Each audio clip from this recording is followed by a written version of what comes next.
Davy's fleeting moment of solace quickly dissolved, replaced by an unsettling curiosity that soon spiraled into a full-blown obsession.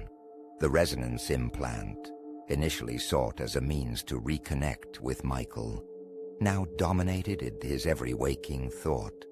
The apartment, once a shrine to his lost son, became a laboratory of distorted sounds and fractured realities. After that first activation, the faint echoes of Michael's voice, so precious and longed for, began to share the soundscape with unwanted guests. Unfamiliar voices, speaking in languages he couldn't identify, intruded upon the comforting fragments. Nonsensical phrases, devoid of context or meaning, echoed in his mind, creating a confusing and disturbing cacophony. Viridian fields, beneath crimson skies, one voice rasped, followed by a guttural chuckle.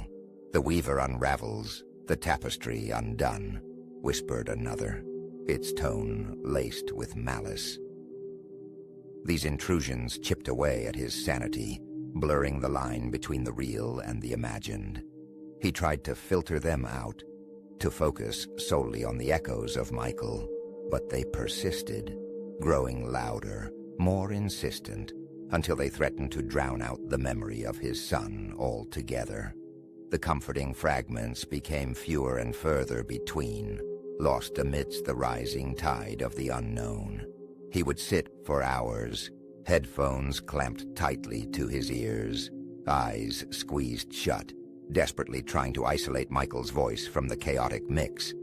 But it was like trying to catch smoke, the fleeting moments of clarity quickly dissipating into the swirling vortex of distorted sounds.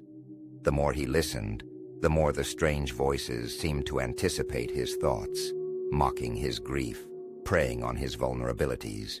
One evening, as he sat hunched over the device, a voice whispered, "He's gone, David. Let him go." The voice sounded chillingly like his own, yet tinged with an alien quality that sent shivers down his spine. Driven by an insatiable need to understand the device and the increasingly bizarre phenomena he was experiencing, David resolved to seek out its creator, Dr. Vance. He needed answers, desperately. He had to know what was happening to him, what these voices were, and how to silence them. Finding Dr. Vance proved to be a challenge in itself. The man was a ghost, a recluse who had vanished from the public eye years ago. His name was whispered in hushed tones in online forums dedicated to fringe science and black market technology, often accompanied by warnings and dire predictions. After days of relentless searching, sifting through cryptic messages and encrypted communications, David finally managed to obtain a contact number. He hesitated for a long moment, his finger hovering over the call button, a sense of foreboding washing over him. He knew that contacting Vance was a risky move, that it could lead him down a path from which there was no return. But the alternative, remaining trapped in this nightmarish soundscape, was simply unbearable. He pressed the button and waited, his heart pounding in his chest. The phone rang several times before a voice answered, cold and impersonal. "Vance." David took a deep breath. "Dr. Vance, my name is David Holt. I have acquired one of your resonance implants." There was a long pause, filled with static. David could almost feel Vance's scrutiny through the phone line. "And what makes you think I would be interested in speaking with you, Mr. Holt?" Vance finally asked, his voice devoid of emotion. "I'm experiencing unusual phenomena," David said, carefully choosing his words. "Voices, distortions, things that I don't understand. I believe you can help me." Another pause, then a flicker of interest in Vance's voice. "Unusual phenomena, you say? Tell me more." David recounted his experiences with the implant, describing the comforting echoes of Michael's voice, the unsettling intrusions of the other voices, and the growing sense of disorientation. As he spoke, he could feel Vance's excitement building. a palpable energy that crackled through the phone line. When David finished, Vance was silent for a moment, then spoke in a low, almost reverent tone. "Fascinating," he said. "Absolutely fascinating. You have unlocked potential far beyond anything I could have imagined." David's initial hope turned to apprehension. Vance's reaction was not what he had expected. He had hoped for reassurance, for guidance, for a solution to his problem. Instead, he heard only fascination, an almost giddy excitement at his suffering. "So, you can help me?" David asked, his voice laced with desperation. "Help you?" Vance chuckled. "My dear Mr. Holt, you have already helped me. You are a pioneer, an explorer of the unknown. I simply wish to observe your progress." Despite his growing unease, David pressed on. He needed Vance's help, regardless of his motivations. "I need to understand what's happening to me," David said. "I need to know what these voices are." Vance paused, then spoke in a more measured tone. "Very well, Mr. Holt," he said. "I am willing to meet with you. I have a laboratory outside the city. Come tomorrow at noon. I will explain everything."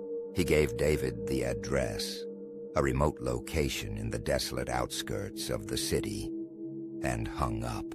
David stared at the phone, his mind racing. He had secured a meeting with Dr. Vance, but at what cost? He knew that he was walking into a potentially dangerous situation, that Vance was not to be trusted, but he had no other choice. He had to know the truth, even if it meant risking his sanity, his life.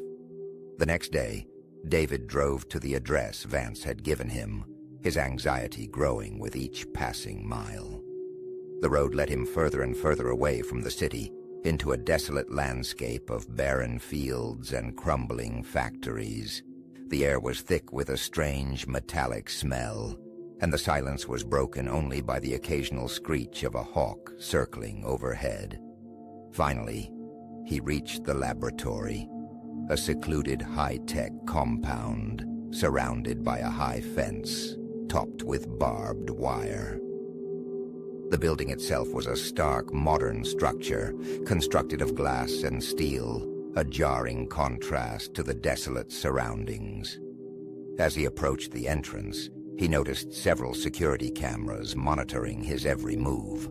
A sense of unease washed over him, a feeling that he was being watched, scrutinized, judged. He pressed the intercom button and waited. A voice crackled through the speaker. "State your name and purpose." "David Holt," David replied. "I have an appointment with Dr. Vance." There was a brief pause. Then the gate buzzed open. David drove through the gate and parked in front of the building. He took a deep breath and walked towards the entrance, his heart pounding in his chest. The doors slid open automatically, revealing a sterile, brightly lit interior. He stepped inside and was immediately greeted by a tall, thin man with piercing blue eyes and a severe expression. The man was dressed in a white lab coat and wore a pair of thick glasses that magnified his eyes to an unsettling degree.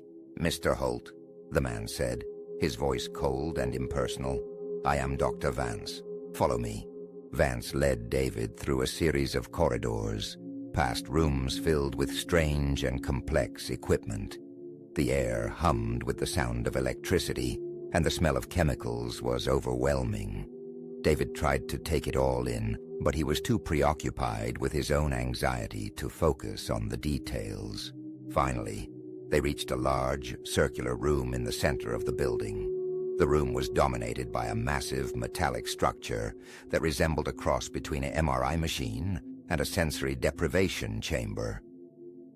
Wires and cables snaked across the floor, connecting the machine to a bank of computers that blinked and whirred incessantly. Vance gestured towards the machine. "This is my laboratory," he said, his voice filled with pride. "The culmination of years of research. the gateway to the unknown. David stared at the machine, his mind reeling.